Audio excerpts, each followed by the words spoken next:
오늘 히브리서 12장 4절부터 볼 차례 같은데 기도하고 시작하도록 하겠습니다.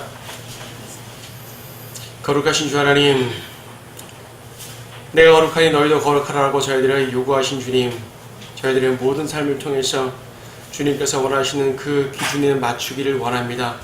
저희 스스로를 내세우지 아니하고 하나님께서 원하시는 그러한 삶을 살기 원합니다. 다만 저희들의 육신의 연약한 것들을 주님께서 불쌍히 여겨주시옵소서. 항상 주님을 의지한다고 하지만 때때로 육신이 나타남으로써 하나님의 뜻을 거스를 때가 얼마나 많은지 모릅니다. 예수 그리스도의 보혈을 신뢰하고 예수님의 보혈로 인해서 우리가 승리해야 된다는 사실도 잘 알지만 때때로 그걸로 모든 것들을 망각하고 세상을 향해서 나의 육신대로 나아갑니다. 이 시간 온전히 하나님 말씀 앞에 나를 내려놓기 원합니다. 하나님의 능력 앞에 나 자신을 맡기기 원합니다. 나를 사랑하시는 주님의 전능하심 앞에 나를 온전히 맡길 때 우리 모든 성도들을 지켜 보호해 주시고 이끌어 주시옵소서. 오해도 저희들 주님 앞에 경배드리는 마음으로 머리를 조아립니다. 주님 홀로 영광 받아 주시옵시고 저희들에게도 하나님 말씀을 통해 귀한 은혜를 나누어 주시옵소서. 주 예수님의 이름으로 기도드립니다. 아멘. 히브리서 12장입니다. 지난 시간에 이제 11장 끝내면서 앞부분 좀 봤고요. 12장 4절부터입니다. 우리 1절부터 다시 한번 읽도록 하죠.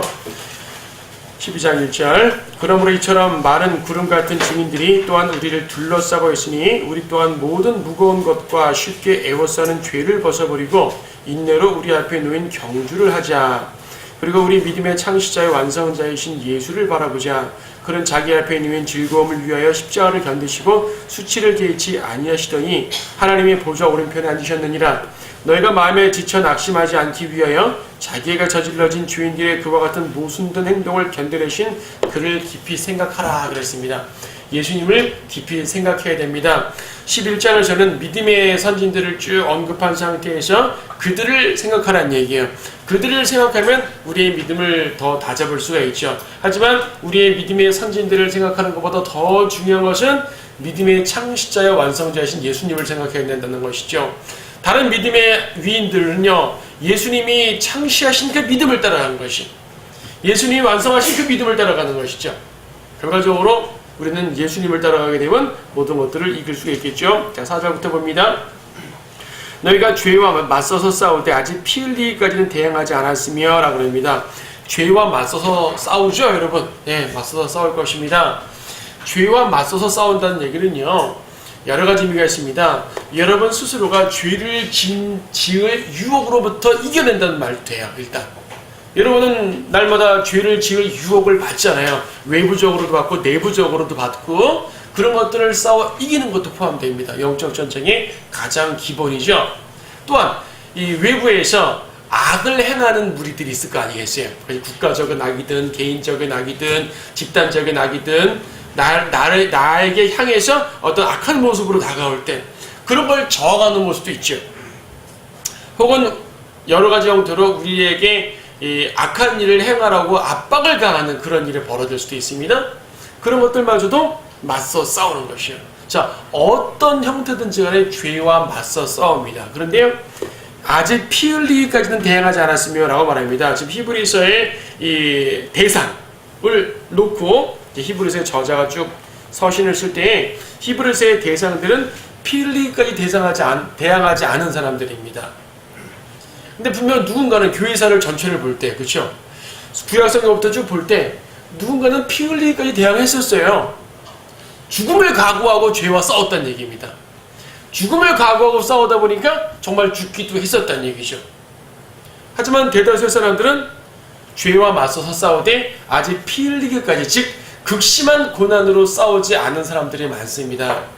이분들은 고난을 피했다는 것이 아니라요, 아직 그런 기회가 오지 않은 분들이 많죠. 여러분들은 어떻습니까? 여러분들 중에서 간혹 한두 분 피 흘리기까지 죄와 맞서 싸운 분도 계시겠지만 대다수는 그렇지 않을 것이에요. 지금 우리가 어떤 그 박해의 시대를 산다면 그럴 수도 있습니다. 박해의 시대. 과거 중세 유럽에 그랬었고요. 또 우리나라에도 과거 그 일제 시대라든지 이 공산치에 짧게 전쟁 기간에 등등, 혹은 지금도 공산치하에 있는 그런 사람들, 이슬람 치하에 있는 사람들, 이런 분들 중에서 진리를 추구하지 않으면 모를까? 진리를 추구하는 사람들이 그 가운데 간혹 있다면 그분들은 피 흘리기까지 싸우는 모습을 보일 것이에요. 죽음을 각오하고 또 실제로 죽기까지 하면 싸우니까요. 하지만 우리에게는 아직 그런 기회가 오지 않았습니다. 만약 대환란 때 누군가가 믿음을 지키려고 한다면 그들은 피 흘리기까지 싸워야 될 것이에요. 대환란은 순교해야지만 구원받으니까. 교회 시대에는 순교하지 않더라도 믿기만 하면 구원받는데 대환란에 들어가게 되면 믿음만으로는 안 되고 행위가 있어야 된다는 얘기죠. 그래서 아직 피 흘리기까지 대항하지 않았던 우리들의 모습을 볼 때는 첫째는 감사하죠. 그런 일이 벌어지지 않았으니까. 하지만 혹여 우리에게 어떤 일이 벌어지더라도 예수님의 그런 모습, 예수님이야말로 피 흘리기까지 싸웠잖아요. 피 흘리기까지. 그 모습을 바라보라는 얘기예요. 지금 문맥적으로 3절 4절 연결된 문맥이잖아요. 예수님을 바라보라는 얘기고 또 믿음의 선지들 중에서 그런 분들을 바라보라는 얘기고요. 우리도 역시 그러한 믿음으로 나아가는 것을 요구하는 거죠. 또 마치 5절 또 마치 자녀들에게 했던 것과 같이 너희에게 권면하신 말씀을 잊었으니 곧 내 아들아 주의 징계를 경시하지 말고 책망을 받을 때 낙심하지 말라. 주께서 그의 사랑하시는 자를 징계하시고 그가 받으시는 아들마다 매질하시느니라고 하신 것이라. 자, 징계에 대한 문제가 나옵니다. 어떤 사람들은 피 흘리기까지 대항하지 않은 사람도 있지만 또 열심히 싸우는 사람도 있지만 또 어떤 사람들은 주께서 하시는 권면을 잊고 어떤 징계를 받으면 낙심하는 사람도 있다는 얘기죠. 지금 5절 6절에 그런 사람들이겠죠. 권면하신 말씀을 잊었으니 징계받을 때 낙심하지 말라라는 권면을 잊었다는 얘기예요. 잊지 말라 이거죠. 아들이면 징계를 받는다는 얘기입니다. 7절도 그랬죠. 너희가 징계를 견디어내면 하나님께서는 너희를 아들들로 대우하실 것이니 아버지가 징계하지 않는 아들이 어디 있느냐. 물론 죄를 짓지 않으면 징계를 안 하겠죠. 그것은 죄를 짓는 전제에서 하는 말입니다. 잘못한 아들에게 징계하지 않는 아버지는 옳지 않은 아버지입니다.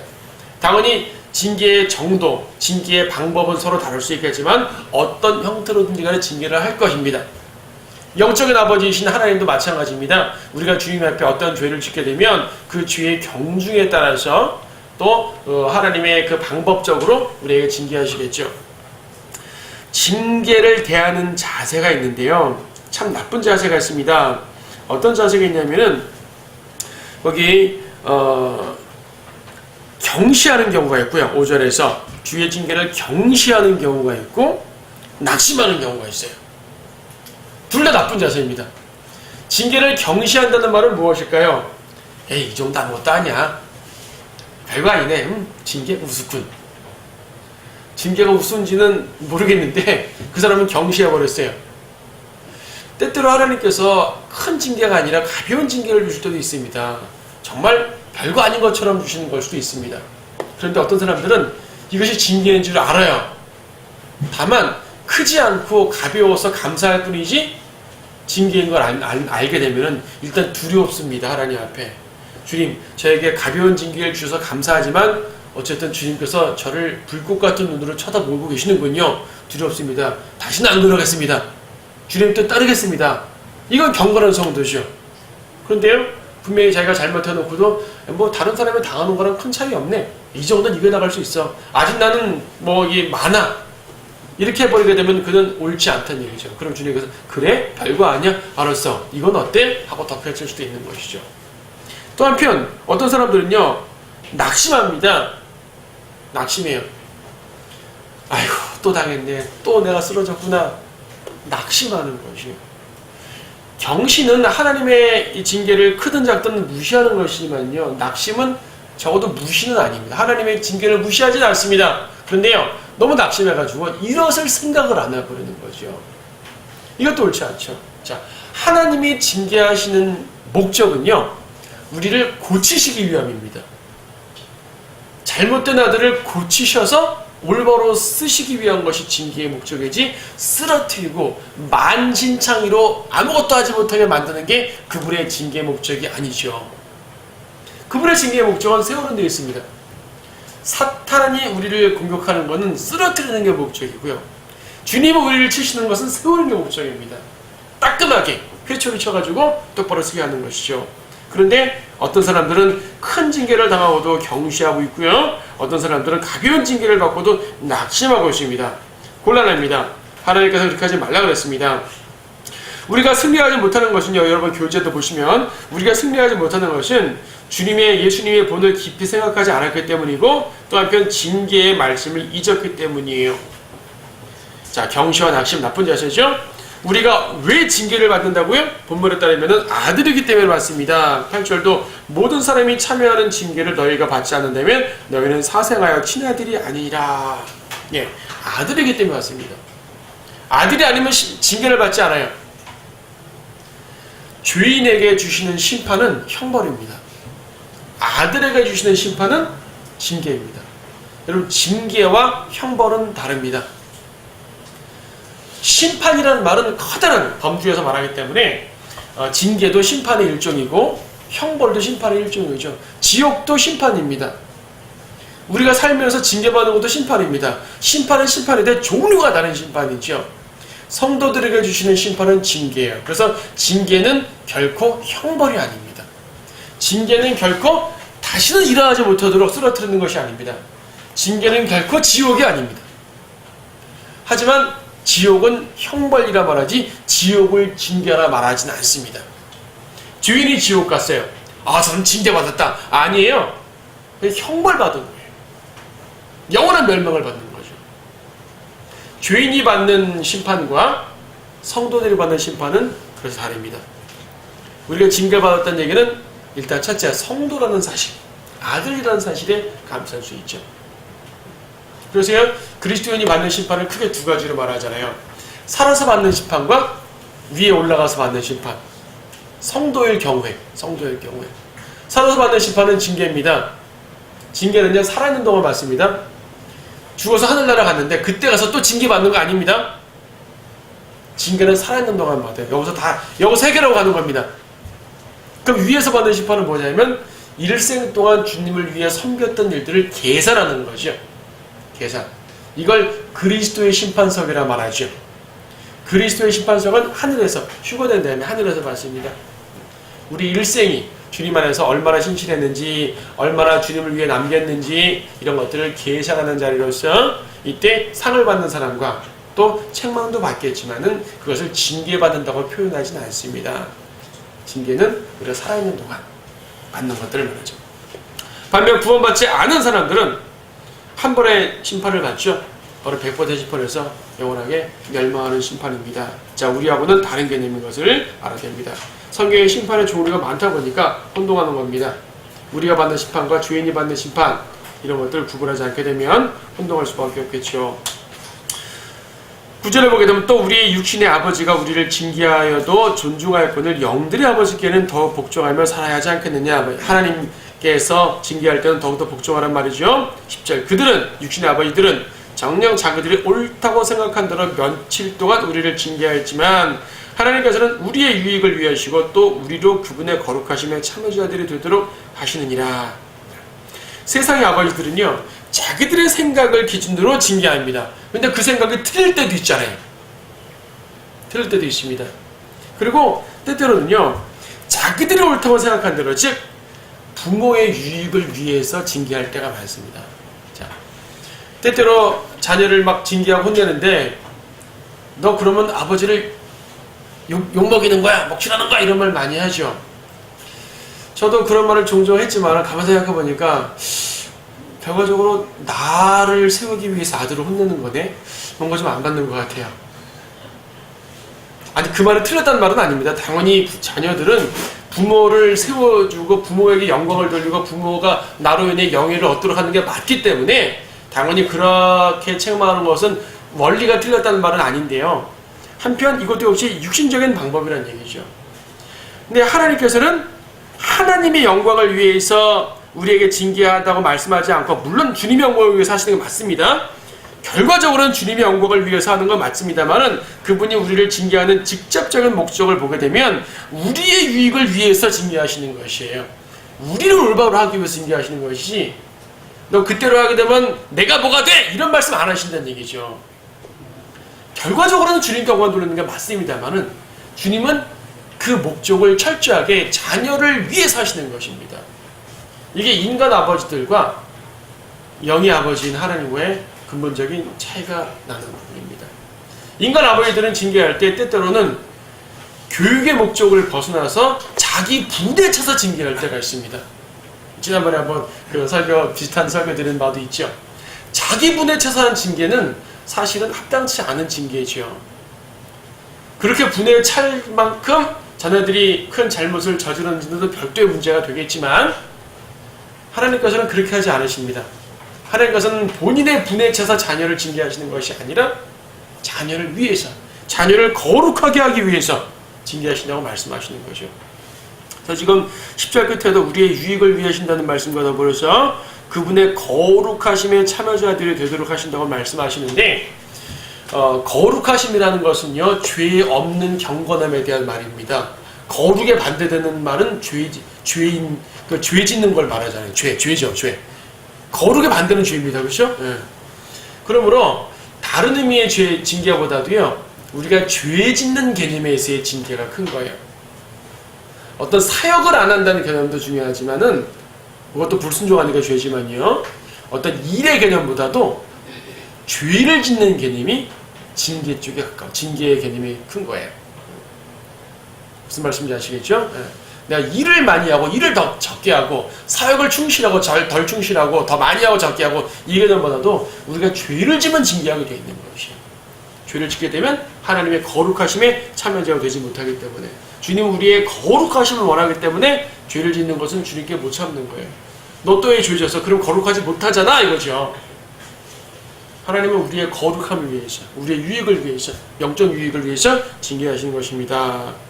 땅에 있는 아버지들도 나름대로 일리가 있지만 그보다 더 위대하게 징계하신다는 말씀. 우리는 히브리서 1장부터 쭉 봤잖아요. 예수님은 항상 비교적으로 다뤄주고 있어요. 인간과 비교하고 천사와 비교하고 모세와 비교하고, 비교 없이 그 자체로 완벽하신 분이지만 우리에게 와닿게 설교를 하시기 위해서 일일이 비교를 하시는 것이 하나하나 대상을 가지고, 여기서는 인간 아버지와 하나님 아버지를 비교하셨네요. 하나님 아버지 위대하심을 다시 한번 보게 됩니다. 징계의 관점에서도 그분은 위대하신 분이십니다. 11절에서 징계가 당시에는 즐겁지 않고 슬픈 것 같으나 후에 그로 인하여 훈련된 자들에게는 화평한 의의 열매를 맺느니라. 그렇죠? 징계는 훈련됩니다. 이제 죄를 짓지 않았는데 훈련의 목적으로 어떤 고난을 주실 때도 있어요. 이건 징계가 아닌, 징계는 아닌데요. 죄를 안 졌으니까 징계가 아니죠. 그런데 훈련의 목적으로 우리에게 어떤 어려움을 주실 때도 있습니다. 이거는 당연히 우리를 훈련시키는 목적이니까 잘 이겨나간다면 우리는 단련돼서 주님의 위대한 일꾼이 되겠죠. 근데 죄로 인한 징계는 좀 다르잖아요. 근데 훈련의 목적이 아니라 그야말로 혼내는 거예요. 근데 아무리 혼내는 거라 할지라도 그것을 주님 안에 경건하게 받아서 잘 훈련하면은 그 역시 주님의 다른 훈련과 마찬가지로 큰 열매를 맺게 된다는 얘기입니다. 그래서 징계든 그냥 일반적인 훈련이든지 우리로서는 충실하게 그것을 받을 필요가 있습니다. 지금 11절에서는 징계지만은 훈련을 하게 되면은 화평한 의의 열매를 맺는다고 말씀하고 있죠. 12절 그러므로 맥없이 처진 손과 쇠약한 무릎을 일으켜 세우고 너희 발을 위해 곧은 길을 만들어 절뚝거리는 다리로 길에서 벗어나지 않고 오히려 고침을 받게 하라. 맥없이 처진 손, 쇠약한 무릎. 자, 어떤 사람이 이렇습니까? 무기력한 사람. 어떨 때 무기력합니까? 항상 죄 가운데 있으면 무기력하죠. 죄 짓고 책만 받고 자백하고, 죄 짓고 책만 받고 자백하고, 이런 사람들은요 무기력해져요. 내가 무슨 주님의 일을 하겠어? 내가 부르심 받은 거 맞아? 내가 어떻게 하나님께서 아유 난 안 돼. 무기력합니다. 이런 일상이 반복되다 보게 되면은 옆에서 아무리 권면을 하고 설교를 하고 주변에서 이렇게 다독여도 아 됐어요 형제님만 잘하세요. 저는 됐습니다. 이렇게 무기력할 수가 있습니다. 여러분 무기력한 사람들은요 세상에 그대로 빠져들어갑니다. 세상에 유혹할 때 그냥 가는 거예요. 제가 가끔 드는 비유가 있는데요. 집에서 TV를 봅니다. 나는 저 프로를 꼭 봐야겠어 하고 보는 건 괜찮아요. 그럴 수 있어요. 그럴 수 있잖아요. 어떤 프로인지는 모르겠는데 예를 들어서 근데요 그냥 아무 생각 없이 그냥 쳐놓으려는 거야. 돌렸다가 저 나오네 보고 하하 웃고 돌렸다가 이 사람은 의지를 가지고 보는 거예요. 무기력하게 보는 거예요. 무기력한 거죠. 자, 누가 더 사탄의 잘 쓰임 받겠습니까? 무기력한 사람입니다. 자, TV를 예로 든 것은요, TV를 보라 말라 이걸 말하는 것이 아닙니다. 그것이 절대적인 죄인이 아니냐 이걸 말하고자 하는 것이 아니라 무기력하게 끌려가는 것을 말하는 것이에요. 세상에 무기력하게. 여러분은 직장생활도 해야 되고 세상 사람들 사업상 만날 수도 있고 뭐 만날 수 있잖아요. 세상과 연루되지 않게 살 수가 없습니다. 필요에 따라서 난 저 사람 만나서 뭐 같이 식사해야 돼. 저 사람 만나서 무슨 대화를 해야겠어. 하고 세상을 접할 수가 있습니다. 의지를 가지고 갈 때는요, 내가 조절할 수가 있잖아요. 그리스도인으로서 나는 요만큼만 허용할 거야. 더 이상 가면 안 되겠어. 내가 의지를 갖고 할 수 있습니다만은 의지 없이 끌려가는 사람은 그냥 계속 끌려가는 거예요. 세상에 날 갖고 놀도록 놔두는 거죠. 어떤 사람이 그렇다고요? 의지가 망가진 사람이 그렇습니다. 어떤 사람이 의지가 망가질까요? 죄 짓고 반복하는 사람들 더욱더 그렇습니다. 쇠약해진 무릎, 맥없이 처진 손. 자, 이게 혹시 우리의 모습은 아니길 바랍니다. 당연히 아니겠죠. 만약 그러한 모습이 있다면 이렇게 세우라고 말씀하죠. 맥없이 처진 손, 힘을 굳게 잡으라고 말하는 것이고요. 쇠약한 무릎, 벌떡 일어나라고 말하는 것입니다. 누구의 힘으로? 하나님의 힘으로. 전능하신 하나님의 힘으로, 예수 그리스도의 보혈의 능력으로, 예수님께서 이 앞서가신 그 모습을 보고 예수님도 수많은 고난을 당하셨으나 이겼는데 내가 왜 지면 되겠느냐? 주님이 나 함께 하시는데 우리 믿음의 선진들은 어떻게 했는데 내가 이런 걸로 무너지면 되겠어? 벌떡 일어서란 얘기죠.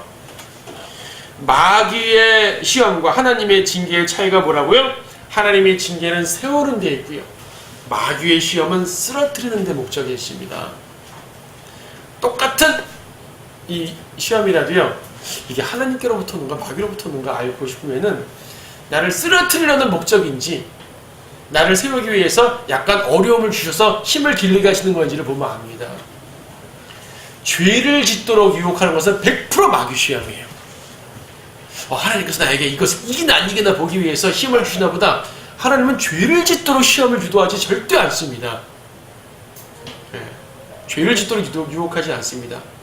세상과 가까이 나아가 세상에 어울리고 세상에 빠지도록 만드는 게 하나님이 주신 시험이 아니라는 얘기예요.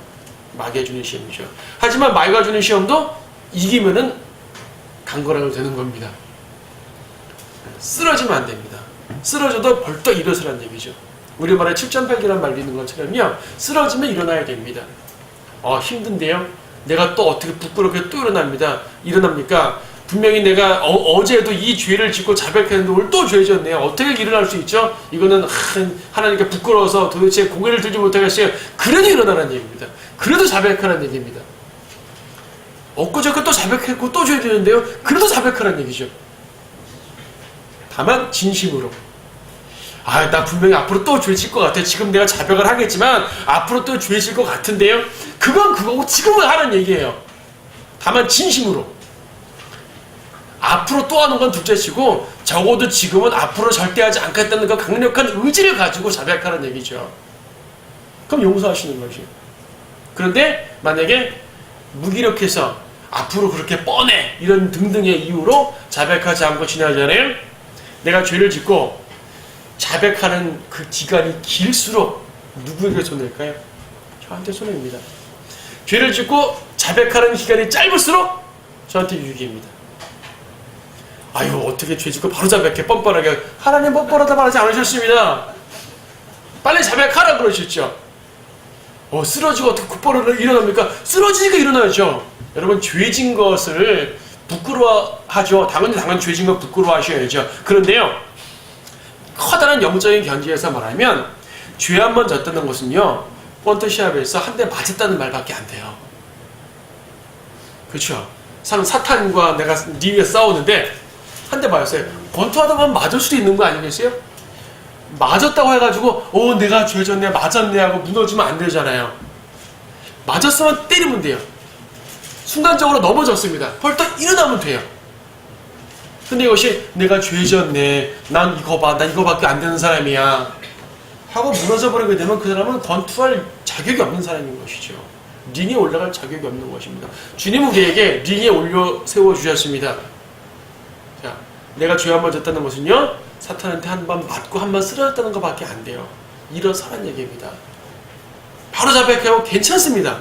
진심으로만 하면 돼요. 또 맞아요? 또 때리면 됩니다.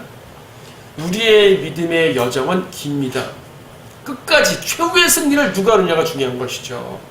뒤에 13절에도 보지만요, 믿음의 결과를 보라 그랬어요. 그 사람의 믿음의 결과를 보라 그랬단 말입니다. 어느 시기까지는 정말 잘하는데 그 이후 시기에서 망쳐버릴 수가 있지 않습니까? 그럼 그 사람의 믿음의 결과는 안 좋은 것이요? 예. 어떤 사람은 초기에는 좀 엉망이었지만 나중에는 잘할 수도 있잖아요? 주님이 곧바로 오시길 바라지만 좀 늦게 오신다면 우리의 믿음의 경기는 좀 길어질 것입니다. 길어질 것이에요. 자, 쓰러지는 것을 두려워하지 말고 계속 싸우라는 반면입니다. 벌떡 일어서라 말하는 거죠. 절뚝거리는 다리로 길에서 벗어나지 않고 오히려 고침을 받게 하라. 길에서 벗어나는 것 자체가 이제 이 믿음의 여정으로서 이탈하는 것이니까 그러시면 안 되죠. 같은 길 안에서 싸워도 같은 길 안에서 싸우라는 얘기입니다. 자, 우리에게 주신 아주 귀한 권면이죠. 14절, 모든 사람과 더불어 화평함과 거룩함을 추구하라. 이것이 없이는 아무도 주를 보지 못하리라. 자, 14절부터는 이제 이 히브리서의 분위기가 또 살짝 환란적인 분위기로 가는 것도 있어요. 왜냐하면 행위를 강조하기 시작하시거든요. 13절까지는 행위보다도 믿음의 여정을 믿음의 이 훈련을 강조했는데 14절부터는 약간 행위에 대한 언급이 나옵니다. 그렇다고 이건 전부 다 100% 대환란 얘기고 우리하고는 관계없어, 이것도 아닙니다. 화평함과 거룩함을 추구하라. 이것이 없이는 아무도 주를 보지 못하리라. 화평케 하는 자가 하나님의 자녀가 된다고 어디 마태복음 5장 산성설교에서도 말씀했습니다. 그래서 이 사람들이 세상에서요, 그 사회복음하는 사람들은 서로 화평케 하는 것을 최우선으로 하는 거죠. 화평케 하면 하나님의 자녀가 된대요. 화평케 하면 하나님의 아들들이 된대요. 그래서 믿음은 관계없고요, 그냥 선하게 우리의 그 화평케 하는 모습, 피스메이커의 모습만 보이는데 그건 또 이 말씀의 본질은 아닙니다. 화평함과 거룩함이 없으면 주님을 보지 못한다. 그런데요, 스크라스에 보게 되면 주님을 찌른 자도 주님을 본다 그랬거든요. 주님을 본다는 것은 죄인들도 주님을 대면하게 되어 있어요. 백보자 지판에서. 그렇죠? 주님을 보는 건 모두가 봅니다. 여기서 보지 못한다는 말은 뭐냐면 하나님의 은총을 받지 못한다는 말이죠. 우리에게도 영적 적용이 가능합니다. 우리가 거룩함을 추구하지 않고 거룩함에서 벗어나 있으면은 주님께서 우리에게 주시는 은혜의 빛이 부분적으로 닫히게 되겠죠. 부분적으로나마. 우리가 그걸 제대로 볼 수 있으려면 당연히 거룩함을 추구해야 됩니다. 하나님의 은혜의 빛은요, 항상 그 햇빛은 찬란하게 비치는데 유리창에 때가 껴있으면은 그 찬란한 빛이 투과가 안 되지 않습니까? 이걸 닦는 것이 바로 죄를 제거하고 거룩함을 추구하는 것입니다. 저쪽에서는 깨끗해요. 주님부터 닦았으니까. 내 쪽에서 덕지덕지 붙어있어요. 자백해야죠. 거룩함을 추구해야죠. 자, 우리에게 주시는 실제적인 교훈입니다. 어떤 교리적인 것보다도. 열심히 돌아보아 하나님의 은혜에, 15절, 열심히 돌아보아 하나님의 은혜에 미치지 못하는 자가 없도록 하고 또 쓴 뿌리가 나와서 너희를 괴롭게 하거나 혹 그것 때문에 많은 사람이 더럽혀지지 않도록 하며. 쓴 뿌리, 쉽게 에워싸는 죄. 우리가 앞에 1절에서도 쉽게 에워싸는 죄가 있었죠? 그렇게 말하고 있었죠? 자, 쓴 뿌리가 속에 있으면 그것이 언젠가 드러나게 되어 있잖아요. 쓴 뿌리. 이걸 가지고 또 많은 교회들에서 써먹습니다. 조금만 불만이 있으면은 그 쓴뿌리 때문에 문제라고 하면서 그 약간의 불만이 터져나오게 되면 저 쓴뿌리 있는 자를 제거하라고 이렇게 그 정죄할 때가 많죠. 여기서 쓴뿌리는 그 안에, 성도 안에 믿음 자체를 버릴 수 있을 만한 그런 쓴뿌리를 말하는 것이에요. 그건 당연히 제거해야 되는 것이고 하나님의 말씀으로 고침받아야 되는 게 맞죠. 교회 조직에 어떤 쓴뿌리를 가졌다고 문제되는 건 사실 아니에요. 목사가 잘못해서 그 잘못한 목사에 대해서 비평하는 마음이 쓴뿌리라고 말하면 안 돼요. 자기가 잘못해놓고 잘못한 걸 비판했다고 쓴뿌리 제거! 이러면 안 된다는 얘기죠. 분명히 교회가 잘못되고 교회가 악하게 세상을 향해 나아가고 있는데 거기에 대해서 비판적인 정신을 갖는 것을 쓴뿌리라고 말하면 안 된다는 얘기예요. 그게 쓴뿌리예요. 그 교회가 쓴뿌리가 커져버린 거죠. 그렇죠. 교회가 잘못된 열매를 맺고 있는 것을 보고 비판하는 것은 정상적이고 건전한 비평입니다. 하나님 말씀에 거룩한 영에 관한 비평이에요. 그걸 가지고 쓴뿌리 있다고 정죄하면 안 됩니다. 여기서 쓴뿌리는 각 개개인의 믿음 안에 믿음을 방해하는 그런 요소들을 말합니다. 죄와 연관된 요소들을 말합니다. 여러분 안에 죄와 연관된 요소들이 있다면 그런 것들은 빨리 제거해야 돼요. 직접 죄를 짓지 않더라도 죄를 향한 욕망이 내 안에 계속 잠재되어 있을 수 있잖아요. 좀 성품적으로 죄에 민감하게 반응하는 그런 사람들이 있습니다. 자기가 그 부분에 약할 수 있잖아요. 죄도 죄 나름이죠. 어떤 사람은 이러한 죄에 좀 약하고요. 어떤 사람은 이러한 죄에 좀 약하죠. 그렇죠? 예. 그런 것들을 돌아보란 얘기예요. 돌아봐서 스스로를 경계하고 주님 저한테 이게 약합니다. 해결해 주십시오. 그렇죠. 쉽게 에워싸는 죄가 나를 둘러싸서 나를 망치지 못하도록 경계하는 얘기지 약간의 불만 세력이 있다 이런 개념을 말하는 것이 아니라는 얘기입니다. 잘못을 잘못이라 말하는 것은 절대로 쓴뿌리가 아닙니다. 근데 내 안에서 믿음을 방해하는 죄의 뿌리들이 있다면 그것이 바로 쓴뿌리입니다. 예수님이 하나님의 말씀을 귀에 들어오지 못하도록 막는 것이 있다면 그게 쓴뿌리입니다. 하나님의 말씀에 순종하지 못하도록 나를 막는 것이 있으면 쓴뿌리입니다. 성도를 사랑하지 못하도록 내 안에 있다면 그것이 쓴뿌리입니다. 그런 쓴뿌리들을 제거하는 얘기죠. 그런 쓴뿌리가 나중에 커져가지고 열매를 맺지 못하도록 그 전에 차단하는 얘기입니다. 그것 때문에 또 많은 사람이 더럽혀진다는 얘기입니다. 죄는 오염되기 때문에. 16절 음행하는 자나 한 그릇 음식을 위하여 장자권을 판 에서와 같이 속된 자가 없도록 하라. 음행하는 자는 당연히 말할 것도 없고 이것은 에서를 말했네요. 한 그릇 음식을 위해 장자권을 판 에서와 야곱 사건 잘 아시지 않습니까? 한마디로 보게 되면 그 상황만 보게 되면 에서는 큰 잘못이 없고 야곱이 더 큰 잘못을 한 것 같아요. 형을 속였잖아요. 그리고 아버지를 속였잖아요. 그 양털을 이렇게 묻혀가지고 아버지한테 가서 제가 에서입니다. 아무리 목소리 좀 흉내낸다고 해도 됩니까? 근데 또 에서는 이삭은 속았거든요. 그래서 이상하다 하면서도 축복을 내렸습니다. 이 속임수로 축복을 찬탈하다. 우리 신약적 개념으로는 잘 이해가 되지 않죠. 신약적으로 하나님이 그렇게 어리석으신가 그거를 구분 못하시는가 이건 아니잖아요. 구약적 상황입니다. 구약적 상황이고 여기서 말하는 것은 자기의 장자권을 소홀히 여겼던 이 에서에게 초점 맞춰서 말씀하시는 것이에요. 자, 야곱도 야곱에 대해서는 별도로 다루겠지만 에서에 초점 맞춰 말할 때는 하나님이 주신 장자권이 얼마나 소중한 건데 이거를 소홀히 여겨요. 하나님께 받은 이 은혜가 여러분 각자도 마찬가지고 하나님께 받은 은혜가 얼마나 큰데 이 은혜를 소홀히 여겨요.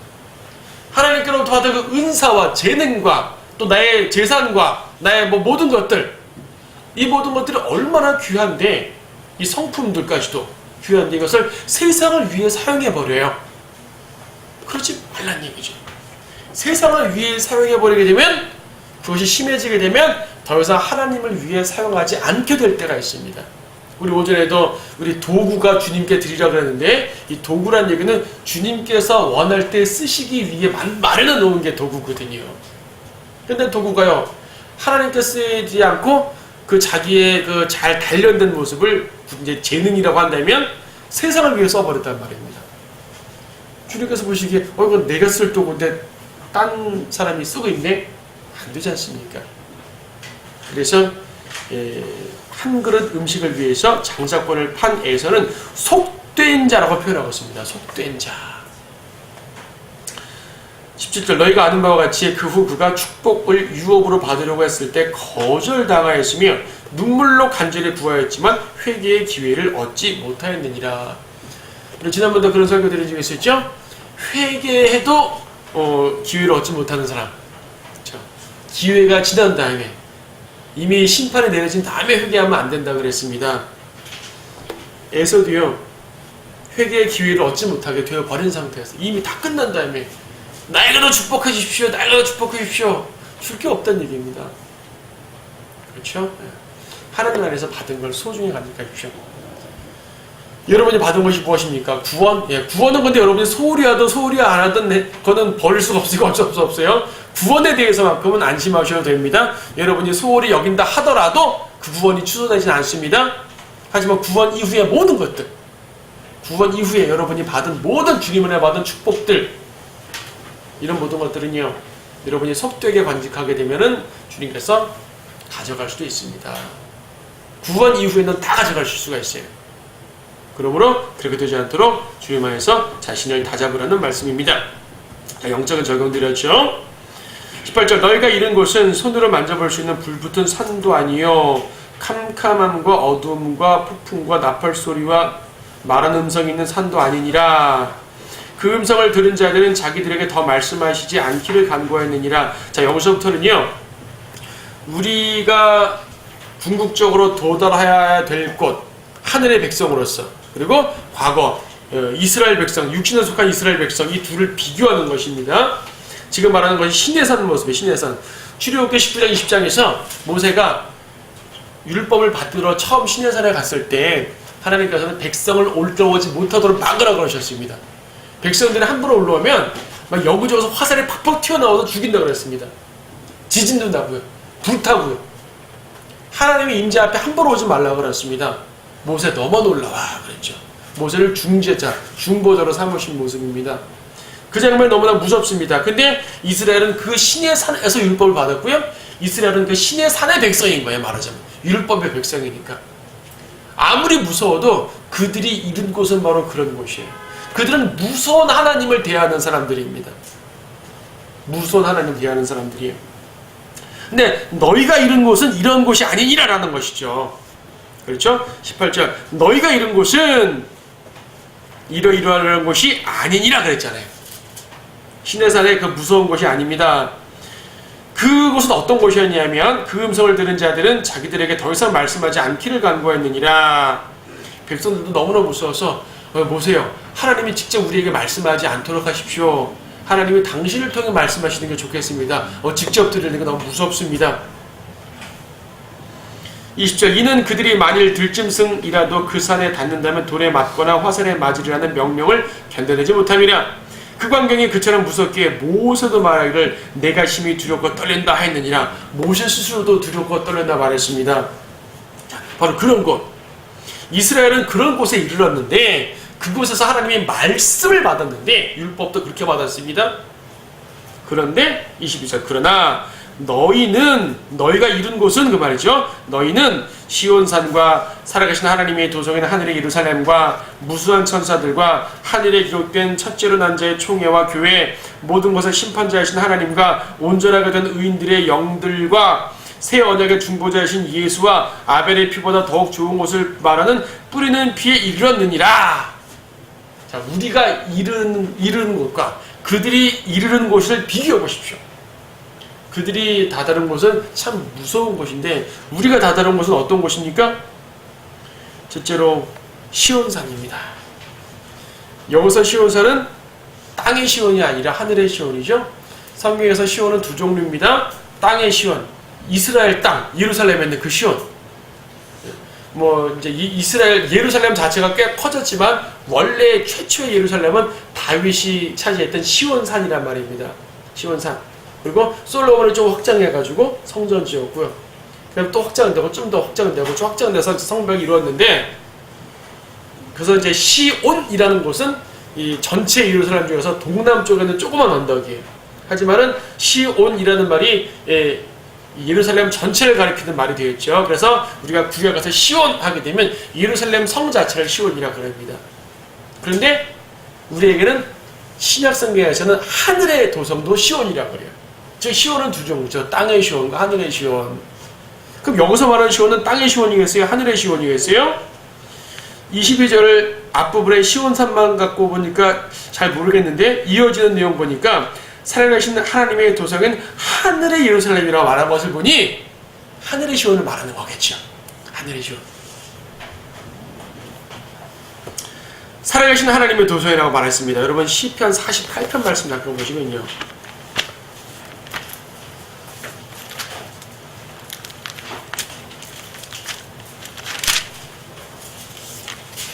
시편 48편에 하늘의 시온의 모습을 보여줍니다.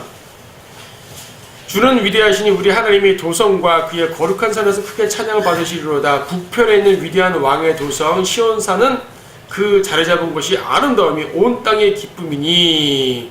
온 땅에 보니 이건 저 위에 있는 하늘의 시온을 말하는 거거든요. 북편에 있는 위대한 왕의 도성.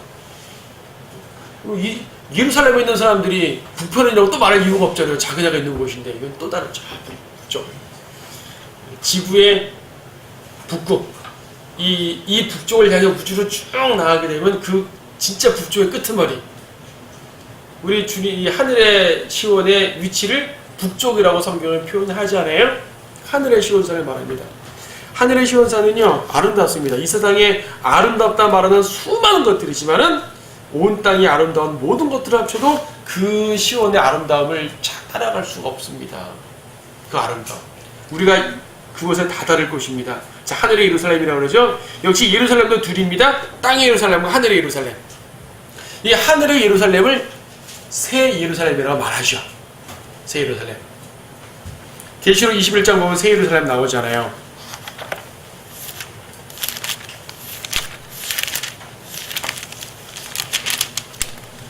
계시록 21장과 22장에서 새 예루살렘 모습이 쭉 나오는데 21장 보면 또 내가 새 하늘과 새 땅을 보니 처음 하늘과 처음 땅은 사라지고 바다도 더 이상 있지 아니하더라. 나 요한은 거룩한 도성 새 예루살렘이 하나님께로부터 하늘에서 내려오는 것을 보았는데 마치 신부가 자기 남편을 위하여 단장한 것 같이 예비되었더라.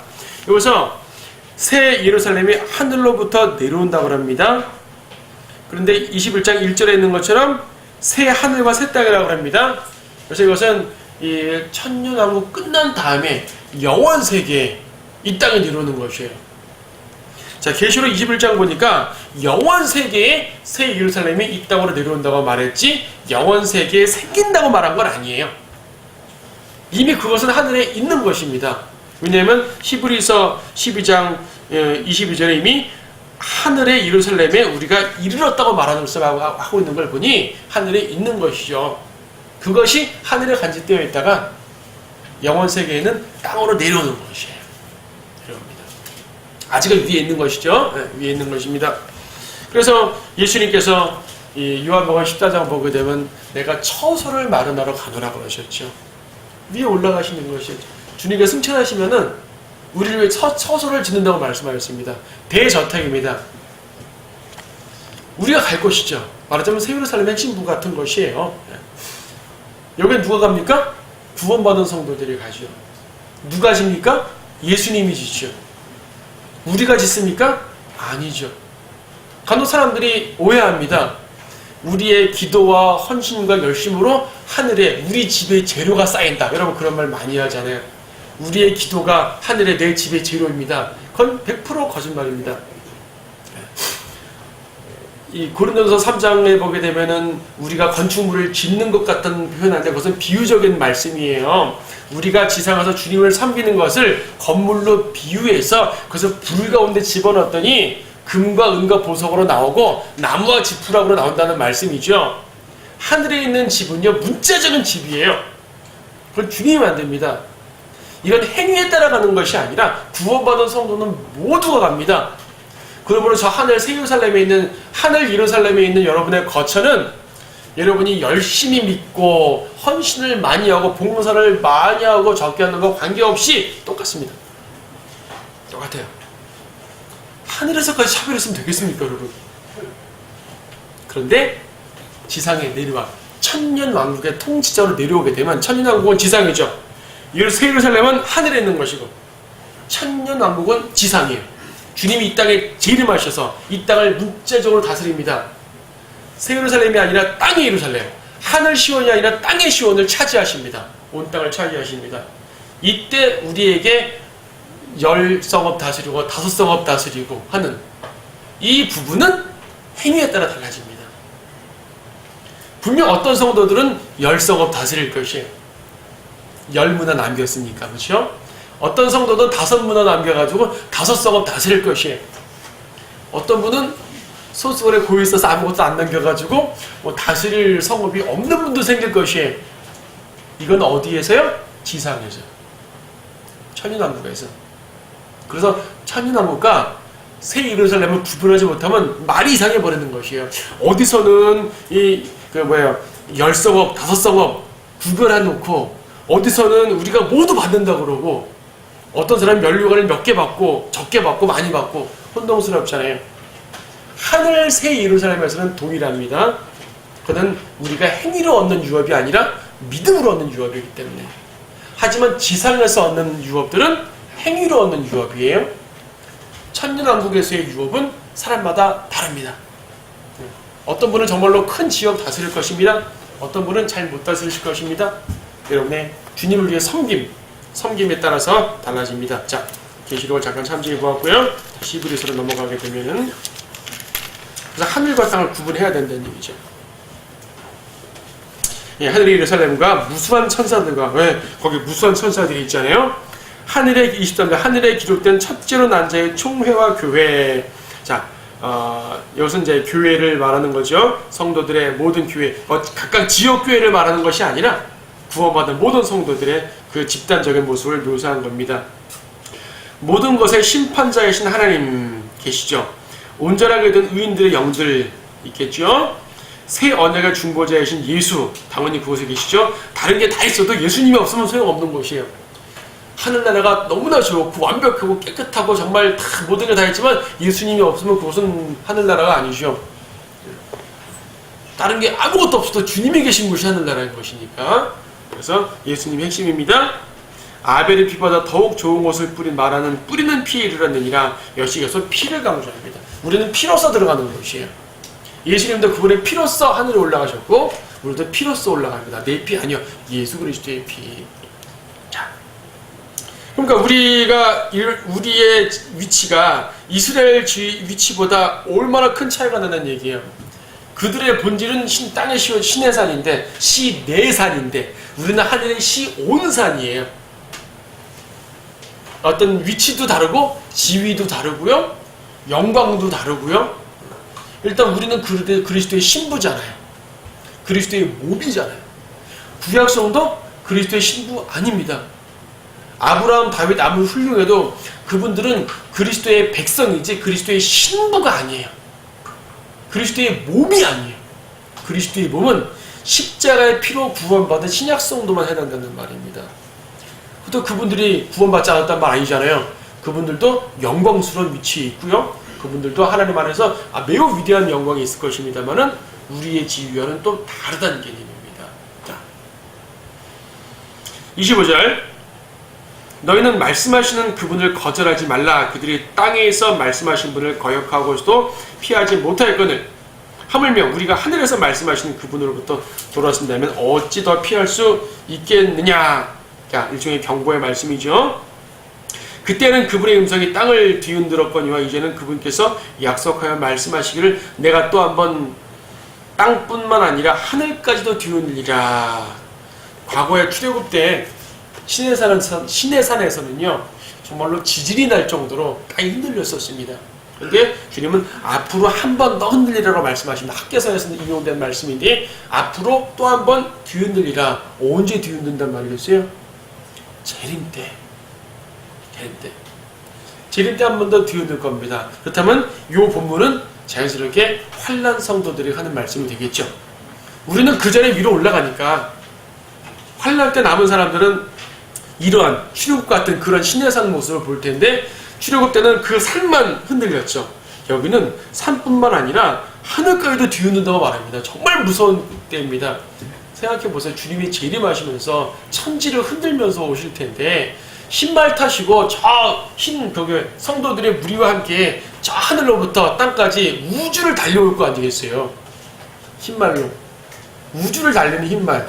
여러분 대기병대가 말 타고 지나가게 되면 그 땅이 지축이 흔들린다 그러지 않습니까? 지축이 흔들리는 게 아니라 우주의 축이 흔들릴 정도로 대단한 그 울림입니다. 그렇게 오셔서 아마겟돈으로 오실 거란 말입니다. 그때에 제대로 못하면 어떻게 되겠냐 그 말입니다. 경고하시는 말씀이죠. 우리에게는 영적인 경고지만 환난 때 남아있는 사람들한테는 정말로 실제적인 경고가 될 것이에요. 27절 이 또 한 번 이라는 말의 의미는 이미 피조된 것들로서 흔들리는 것들을 제거하고 흔들리지 않는 것들을 남겨두시는 것이라. 자, 여러분 이렇게 농사 져가지고 키에다가 흔드는 목적이 뭡니까? 알곡을 남기고 쭉정이를 바람에 날려보내기 위해서 하는 목적이에요. 흔드는 목적은 누군가를 남기고 누군가를 버리기 위한 게 목적입니다. 이게 흔드는 목적이에요. 27절에서는요 영적 개념으로서 우리에게 받을 수 있는 말들인데, 또 한 번 흔든다는 말은 흔들리는 것들을 제거하고 흔들리지 않는 것들을 남겨두시려는 것이 목적입니다. 그러므로 우리가 흔들릴 수 없는 왕국을 받으리니 은혜를 소유하자. 자, 여러분 어떤 것들이 흔들리는 것들입니까? 어떤 것들이 흔들리지 않는 것들입니까? 어떤 것들이 흔들리지 않을까요? 하나님의 은혜는 흔들리지 않습니다. 그리스도의 보혈과 그분의 공로 흔들리지 않습니다. 하나님의 나라, 천국, 하늘나라 하여튼 흔들릴 수 없죠. 28절도 흔들릴 수 없는 왕국을 받는다 그랬죠. 하나님의 약속과 맹세도 흔들리지 않습니다. 우리의 구원도 흔들리지 않습니다. 하늘에 있는 우리의 집도 흔들리지 않습니다. 새하늘과 새 땅도 흔들리지 않습니다. 하나님의 신실하심도 흔들리지 않습니다. 하지만 우리의 행위는 흔들릴 수 있고요. 때때로 우리의 믿음도 흔들릴 때가 있는 것이고요. 우리의 마음처럼 잘 흔들리는 게 없습니다. 그러므로 흔들리는 여러분의 마음을 흔들리는 세상에 박아두면 어떻게 되겠냐는 얘기죠. 흔들리는 우리의 마음일수록 더욱더 흔들리지 않는 하나님의 말씀에 깊게 딱 붙들어 놓으라는 얘기입니다. 네. 그래서 우리의 육정도 그랬잖아요. 혼의 닷을 하늘에 딱 박아두라고, 예수 그리스도께 박아두라고 말씀하시는 것입니다. 그래서 은혜를 소유하자. 우리가 이 은혜로서 하나님을 기쁘게 섬기되 경외함과 경건한 두려움을 할지니. 자, 하나님의 은혜로 여기서는 구원받는 은혜보다도 우리의 생활 가운데 임하시는 그런 모든 은혜들을 말하는 거죠. 이런 은혜로서 하나님을 섬기긴 섬기되 때로는 두려움으로도 섬겨야 되는 것이고요. 사랑으로도 섬겨야 되는 것이고요. 그렇죠? 경건함으로 섬겨야 되는 것이고요. 우리의 모든 것 속에서 섬기라고 말씀하십니다. 우리 하나님은 소멸케 하시는 분이십니다. 죄 짓게 되면은 혼낸다는 말씀이죠. 징계하신다는 말씀이죠. 자, 히브리서 12장은 다소 무서운 분위기로 끝났습니다. 무서운 분위기라는 얘기는 이제 교리적으로는 대월량과 연관된 부분이기도 하지만 우리에게는 처음부터 징계를 말씀하심으로써 우리에게 경고를 주시는 말씀이기도 하죠. 하지만 경고의 목적은 우리를 올바로 세우시려는 것이요, 우리를 그분의 경건함에 이르게 하시려는, 참여자가 되게 하시려는 것이요, 어쨌든 하나님의 자녀로서의 모습을 온전하게 세우는 것이 목적입니다. 그런 목적으로 사는 것이 하나님의 은혜가 그런 목적임을 안다면 우리는 그 목적에 부합하여서 주님 뜻 가운데 헌신할 수 있는 우리 모두가 되어야 되겠습니다. 오늘 여기까지 하시고 다음 시간에 13장 보도록 하겠습니다. 네. 거룩하신 아버지 하나님 감사합니다.